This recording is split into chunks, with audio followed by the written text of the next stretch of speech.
Bonjour, c'est Dr Bouzid.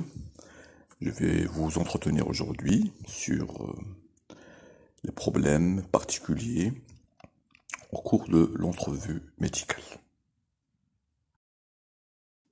On aura à traiter comme objectif les bases de l'entrevue et d'un interrogatoire réussi, déterminer les problèmes qui peuvent entrer en rapport avec le comportement du médecin, ainsi les problèmes de l'entrevue médicale aussi qui peuvent être en rapport avec le comportement du malade et son entourage.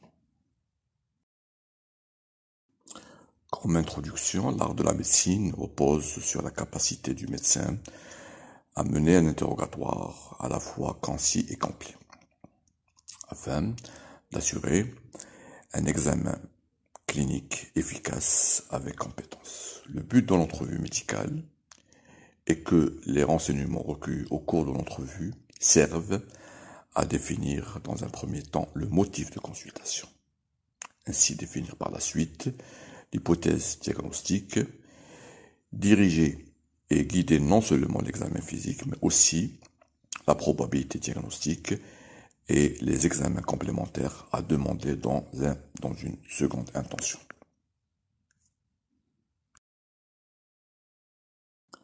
Il faudra connaître que l'entrevue ou l'interrogatoire est régi par des bases qu'il faudra bien les connaître. Il est essentiel, dans un premier temps, d'établir une bonne relation avec le patient et de gagner sa confiance et d'établir un terrain d'entente. La collecte et l'intégration des renseignements lors de l'entrevue doit être précise et complète. C'est le patient qui détient par sa profession la compétence, la connaissance et l'expérience et devra, bien sûr, dans un premier temps, s'adapter au patient et à la situation dans laquelle il se trouve et non pas au malade de s'adapter au médecin. L'entrevue doit prendre en compte l'expérience du patient par rapport à sa maladie. Donc, il fait partie intégrante de la situation, le point de vue de ce dernier, ainsi recueillir les renseignements psychosociaux qui entourent la situation et qui peuvent être influents et définissant ainsi le contexte de la situation. Dans un premier temps, lors de l'entrevue médicale, il faut que le médecin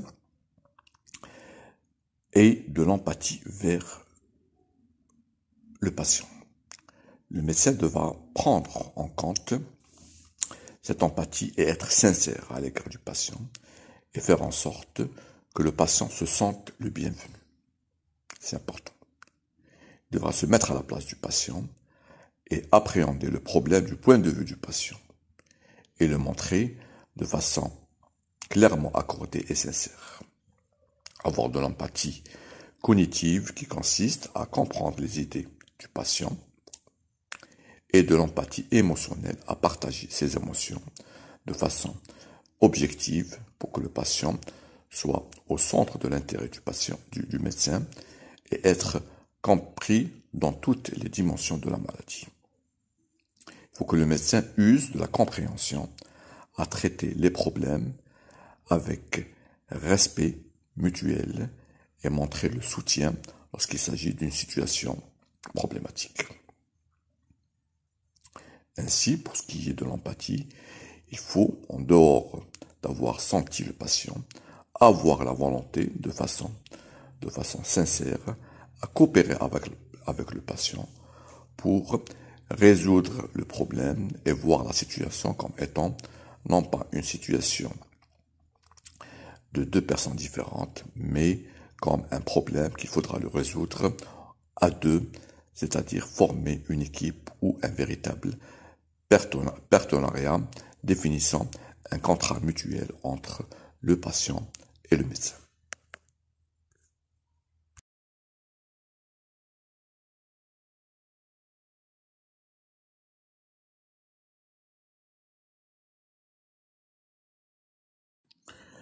L'empathie ne suffit pas, il faut avoir un interrogatoire de qualité qui devra respecter les éléments suivants. Dans un premier temps, le médecin doit avoir, bien sûr, lors d'une entrevue médicale, une allure professionnelle, ordonnée et avec une tenue adaptée. Le médecin ne peut pas examiner un malade dans n'importe quelle situation, avec n'importe quelle tenue. Il faut qu'il y ait une tenue et une forme qui est adaptée à sa profession. Il faudra maintenir le contact visuel et un contact visuel rassurant avec le patient, avec une attitude ouverte et prendre bien sûr l'état du malade et son langage non verbal. Il faudra assurer bien sûr l'interrogatoire avec respect, patience, ne pas se précipiter pour éviter de passer à côté de certains renseignements qui sont importants, à l'aide d'un discours qui soit simple et compris par le patient. Il faudra utiliser dans un premier temps, en fonction du niveau du malade, un interrogatoire avec son langage. Les questions doivent être posées sur un temps accueillant pour ne pas influencer le patient et ses réponses, et surtout l'encourager à s'exprimer lorsqu'il y a un problème, lorsque le patient n'arrive pas à s'exprimer. Clarifier avec le patient la liste des plaintes principales. Il faut s'assurer que l'histoire du patient elle est cohérente, sinon dans le cas contraire, il faudra revenir sur certaines questions pour vérifier les faits et arriver à l'objectivité. Le médecin doit savoir écouter, laisser parler, relancer, revenir sur certains points, à préciser, tout en gardant à l'esprit, bien sûr, une certaine flexibilité pour essayer d'avoir un interrogatoire qui se déroule dans certaines cohérences et pour que le but visé serait bien sûr d'arriver à définir le motif et régler le problème du patient. L'interrogatoire ne devrait pas laisser place à l'interprétation. Il faut rester dans l'objectivité, définir la plainte du patient de façon objective et non pas à travers une fausse interprétation qui pourrait, à la fin du compte, orienter le patient vers un diagnostic ou une probabilité diagnostique qui est erronée, voire une erreur carrément de diagnostic.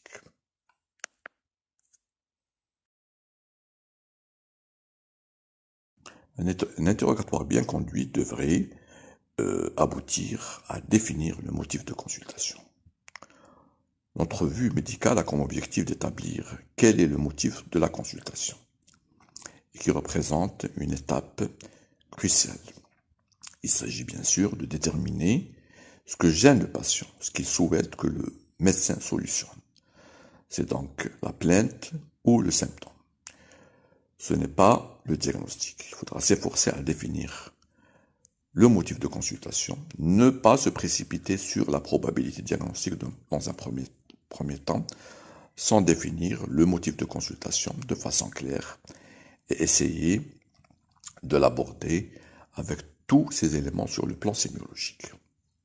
L'exemple, un patient qui consulte pour une toux et de la fièvre, c'est ça le motif de consultation, et tout cela devrait être analysé de façon objective, l'examen clinique et puis l'exploration qui pourrait aboutir vers le diagnostic qui est dans ce cas la pneumopathie.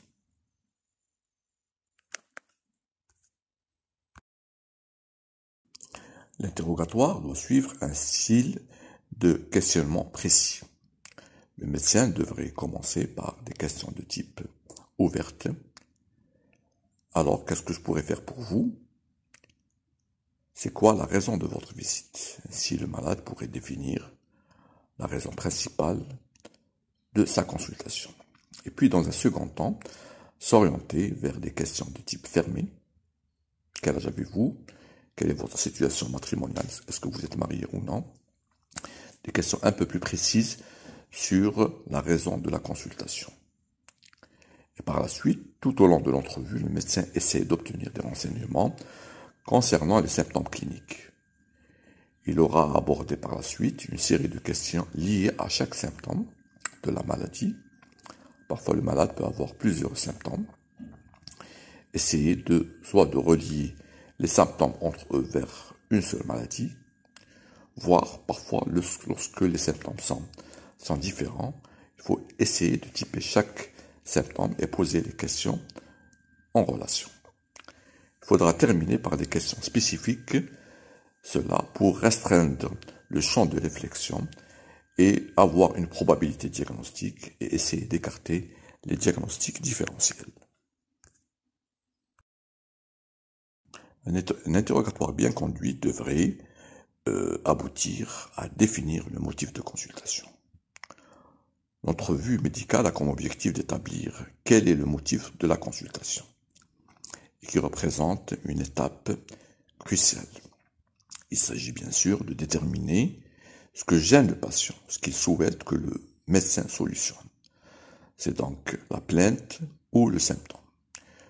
Ce n'est pas le diagnostic. Il faudra s'efforcer à définir le motif de consultation, ne pas se précipiter sur la probabilité diagnostique dans un premier temps, sans définir le motif de consultation de façon claire et essayer de l'aborder avec tous ces éléments sur le plan sémiologique.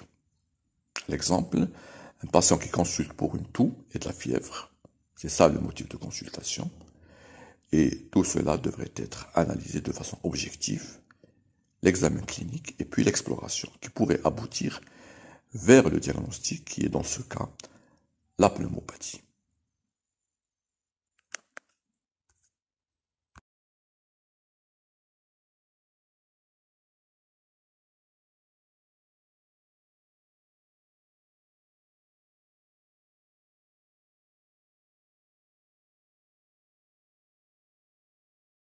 Ce qui pourrait poser problème au cours de l'entrevue médicale, c'est des situations problématiques qui peuvent être en rapport avec le médecin et comme elles peuvent être en rapport avec l'attitude du patient. Le patient peut être coopérant, mais aussi on peut avoir des situations rendant le contact et l'interrogatoire difficile. L'exemple, un patient qui peut être réticent ou incapable de parler avec le médecin et cela nécessite une mise en confiance. Parfois, le patient a l'air triste, déprimé ou anxieux, voire être en colère ou effrayé. Là, le médecin, il est bien sûr dans la situation qu'il faudra le mettre à l'aise et essayer de le rassurer avec un interrogatoire et des propos qui doivent être menés avec tact. Le patient présentant une réaction émotionnelle, cela nécessite la compétence de gestion des émotions en montrant bien sûr de l'empathie, une compréhension de la situation. Il faudra soutenir le patient et traiter le problème et cette réaction émotionnelle avec respect. Le patient, parfois dans certaines situations difficiles, peut consciemment, voire inconsciemment, brouiller les cartes en donnant des informations qui peuvent entraîner de l'ambiguïté, voire oublier un épisode du passé, interpréter les choses de manière erronée. Et cela, bien sûr, le médecin devrait faire attention pour bien analyser ce genre d'informations et ne pas tomber dans un piège de l'erreur. Cela nécessite bien sûr une analyse objective du médecin. Il y a certains patients qui peuvent se montrer agressifs, voire peu coopérants, et peuvent se comporter ainsi. Donc cela peut être en relation avec une cause d'ordre psychiatrique ou psychologique, comme cela peut cacher une véritable affection médicale, comme une situation de sévrage d'alcool ou de drogue, une pathologie tumorale intracrânienne ou un hématome sous-dural. Et faire la différence en ce qui est organique médical et ce qui est une trouble du comportement en rapport avec un problème psychiatrique, qu'il soit inaugural ou chez un malade déjà connu, voire un trouble du comportement chez un sujet âgé qui peuvent être problématiques lors de l'interrogatoire. Et bien sûr, enfin, il faut faire attention lors de l'entrevue médicale à certains patients qui sont trop coopératifs, trop coopérants dans leur interrogatoire et dans leur aide au médecin. Et là, devrait bien sûr être analysé pour voir le comportement du patient et essayer d'être objectif dans les renseignements reçus pour ne pas tomber dans le piège de données qui peuvent être erronées avec des patients qui cachent derrière ça un problème d'ordre psychiatrique. On a parlé de l'attitude du malade, mais il faudra faire attention à ne pas commettre certaines erreurs qui peuvent être en relation avec l'attitude du médecin. Et cela pourrait être problématique lors de l'entrevue médicale. Donc le médecin, au cours de l'entrevue, devrait respecter les points suivants. Il faudra savoir écouter activement et cerner la personnalité du patient, prendre tous les problèmes du patient avec sérieux, et ne pas négliger certains qui peuvent être influents lors du problème, inviter les proches du patient à assister à la consultation, mais seulement si le patient le souhaite. Il ne faut pas qu'il y ait beaucoup de monde lors de l'interrogatoire dans la même pièce. Il faut être poli et ne pas juger le patient, quel que soit le motif de consultation, l'allure, les habitudes personnelles, les problèmes de personnalité. Donc le médecin n'est pas là, il est là pour aider, essayer de trouver une solution au patient et non pas être juge du comportement du malade. On n'est pas là pour juger le patient. Adopter une attitude éthique, preuve de respect de l'intimité, la culture, la religion du patient. Quelle que soit l'origine du patient, sa culture, sa religion, le médecin devrait rester focalisé sur le problème médical et ne pas essayer d'interpréter la situation en fonction de l'origine du patient, sa culture ou sa religion. Quels que soient ces paramètres-là, le médecin devrait rester focalisé sur le problème seulement médical. Le clinicien et le patient doivent être conscients que leur rencontre et leur contrat est strictement professionnel et ne revêt en aucun cas un intérêt personnel inapproprié pour le clinicien qui devra définir la relation et essayer et devrait bien sûr avoir un détachement de son patient afin d'éviter toute manipulation consciente ou inconsciente du patient. Donc c'est une relation qui est purement professionnelle. En aucun cas, le médecin devrait trop s'approcher du patient et ainsi être le sujet à une relation qui pouvait avoir ou qui pourrait avoir un conflit d'intérêt, qu'il soit d'ordre personnel ou d'ordre matériel.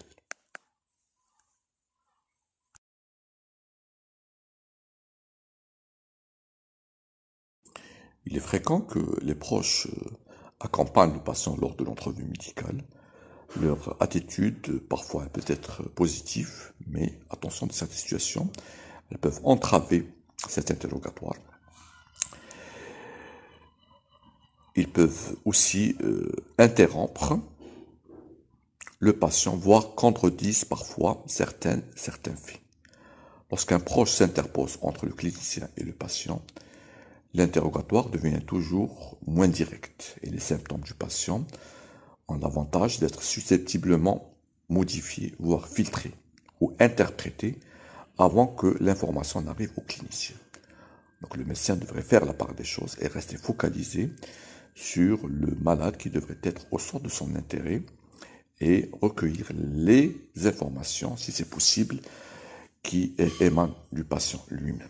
Il faudra citer des propos de l'entourage lorsque le patient n'arrive pas à s'exprimer, ou il s'agit d'un sujet âgé, parfois avec troubles d'allure démentielle ou psychiatrique, où l'entourage ou les propos de l'entourage trouvent tous leurs intérêts. Il faudra faire de sorte que le patient se retrouve au centre de l'intérêt. Il faudra avec tact essayer de faire comprendre aux proches qu'il doit laisser le patient répondre avec ses propres mots. Il ne faut pas oublier qu'un proche ou qu'un patient atteint de démence peut avoir besoin d'aide pour fournir les renseignements additionnels que le patient ne pourrait pas délivrer au médecin.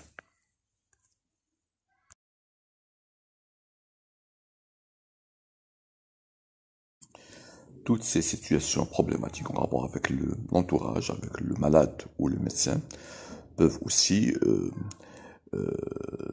se rencontrer au cours de certaines situations particulières qu'il faudra bien sûr les prendre en considération et les traiter chacune à part. Il s'agit de situations particulières en rapport avec le sujet âgé, un état démentiel, un malade vu au niveau des urgences, dans un état parfois rapport avec une morbidité ou un pronostic vital qui est mis en jeu, l'état psychologique du patient, un état de dépression, voire une anxiété importante, d'accord, qui nécessite parfois l'intervention d'une tierce personne. Situation particulière peut toucher aussi les sujets sensibles tels que la sexualité, l'alcool, la toxicomanie, un état de deuil ou un état de clandestinité. Donc dans cette situation particulière, l'interrogatoire devrait se faire avec tact, respect, sans jugement.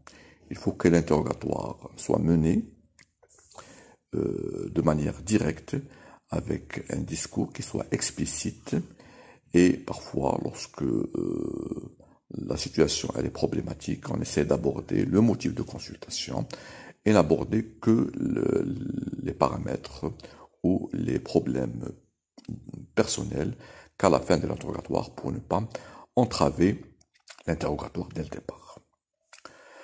Une situation particulière concerne l'entretien en psychiatrie qui diffère de l'entretien médical. Il faut généralement beaucoup plus de temps pour que le patient établisse une relation de confiance avec le clinicien. Patients souffrant de maladies essentiellement psychiatriques peuvent consulter par des symptômes physiques plutôt que psychologiques. Et là, il faudra faire la part des choses entre ce qui est une plainte d'ordre beaucoup plus psychiatrique qu'une plainte organique qui est à l'avance d'une souffrance beaucoup plus psychologique, et là, on est carrément devant une plainte d'ordre psychosomatique.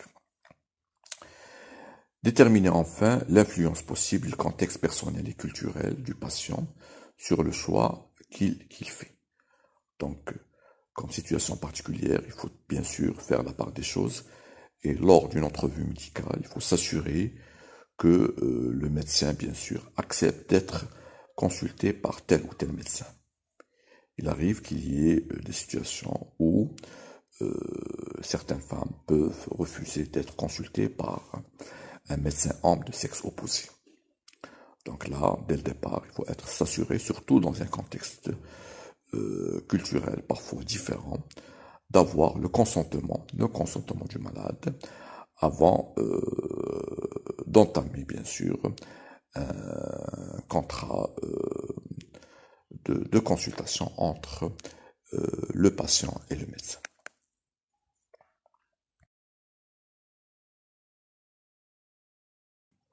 L'interrogatoire nécessite d'avoir de bonnes compétences de communication, qui est un élément qui est central. Il faudra bien maîtriser les situations particulières et les scénarios qui peuvent se poser lors de l'interrogatoire par des éléments de communication qui sont adaptés à la situation. Situation problématique telle que annoncer une mauvaise nouvelle, il faudra le faire avec tact et au moment voulu, non pas avant, pour ne pas briser cette relation entre le médecin et le malade, et encore aggraver parfois son état d'anxiété, voire de dépression. Il faut savoir parler aux patients, savoir parler avec l'entourage dans un climat calme et de confiance. Il faudra savoir s'adresser à un patient ou à un parent, surtout s'il est mécontent de soins médicaux prodigués en fonction de la situation ou en fonction de sa prise en charge antérieure, pour éviter de rentrer dans certains conflits qui peuvent entraver et rendre la relation médecin-malade parfois impossible. Pour interagir dans certaines situations avec un patient qui pourrait être aveugle, voire sourd, savoir interpréter le langage non verbal et s'aider de l'entourage. Il est même parfois difficile de poser des questions personnelles, mais il faut savoir parfois les poser de façon intelligente et avec tact. Ces questions peuvent être extrêmement utiles car l'interrogatoire peut être directement thérapeutique pour le patient en essayant d'aborder le problème, le définir, comprendre le malade, essayer de lui expliquer avec soutien et non pas avec jugement.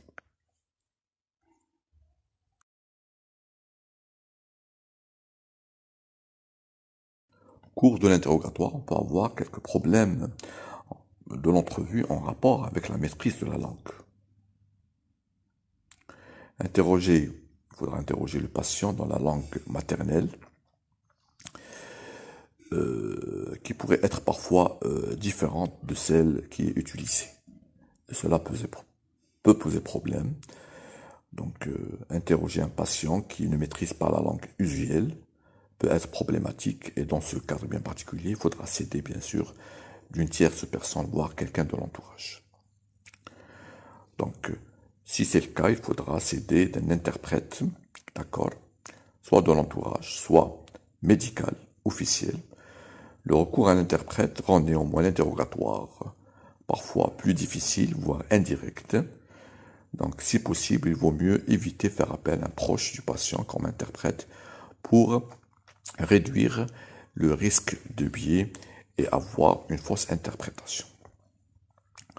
Pendant l'entretien, il faut établir un contact visuel avec le patient qu'il devrait rester le centre de l'intérêt de la situation, plutôt que l'interprète qui parfois peut dévier l'attention du médecin. Et cela, bien sûr, dans le but pour que le patient ne se sente pas exclu de la discussion. Les questions devraient être formulées comme si elles étaient directement adressées au patient.